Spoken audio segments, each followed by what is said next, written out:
Une femme campant dans la nature sauvage découvre par hasard. Au cœur de la jungle dense se cache une immense maison. Elle est à la fois surprise et étonnée. Elle se précipite pour frapper à la porte cherchant de l'aide. Mais personne ne répond pendant longtemps. Alors elle contourne vers la porte arrière tournant doucement la poignée. Sans s'y attendre, cette porte est ouverte. Cependant à ce moment elle ne sait pas encore que son geste involontaire va révéler le secret caché depuis des années dans cette maison. La femme entre dans la maison en tremblant. Elle découvre que l'endroit paraît très étrange. Mais pensant à son père blessé qui attend les secours au campement, elle saisit résolument le téléphone à côté pour appeler la police. Mais en l'approchant de son oreille elle découvre qu'il n'y a pas de combiné en bas. Perplexe, elle s'apprête à reposer le téléphone, quand soudain elle entend du bruit venant de l'étage.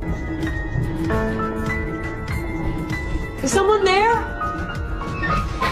La femme monte prudemment vérifier. Elle découvre une pièce verrouillée qui semble très bizarre. Elle soulève avec précaution le volet métallique sur la porte pour regarder à l'intérieur. Elle voit qu'un garçon est enfermé dans la pièce. Where's my sister?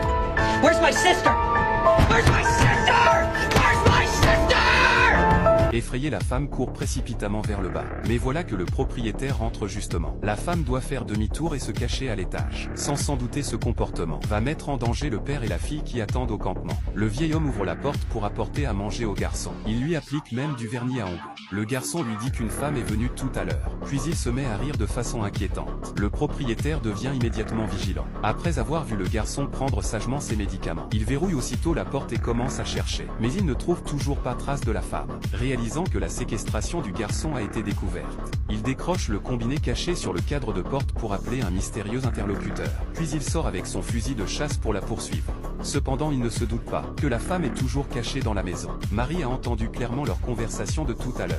Elle joue donc habilement à cache-cache avec lui. Après avoir entendu le propriétaire partir pour comprendre la situation, elle retourne voir le garçon. Le garçon dit qu'il est enfermé ici depuis son enfance et supplie la femme de le sauver. Mais la femme fait immédiatement demi-tour et court comme une folle. Pas le temps de sauver le garçon, car elle sent que le propriétaire pourrait être un individu dérangé. Alors son père et sa fille au campement sont évidemment en grand danger. Effectivement, quand elle arrive au campement, elle voit justement le propriétaire confronter sa fille. Pour éviter que sa famille soit blessée, elle prend silencieusement un bâton gros comme un poignet, s'approche discrètement par derrière et neutralise l'homme. Puis elle attache fermement ses 4 membres avec une corde. Comme le camping-car est enlisé dans le sable et ne peut pas rouler, elle sort les clés de voiture des poches du propriétaire, prend le fusil de l'homme et le donne à sa fille, en lui recommandant de bien faire attention à elle. Puis va chercher la voiture de l'homme pour emmener le grand-père et la petite fille. Mais quand elle démarre, elle découvre qu'il n'y a pas d'essence.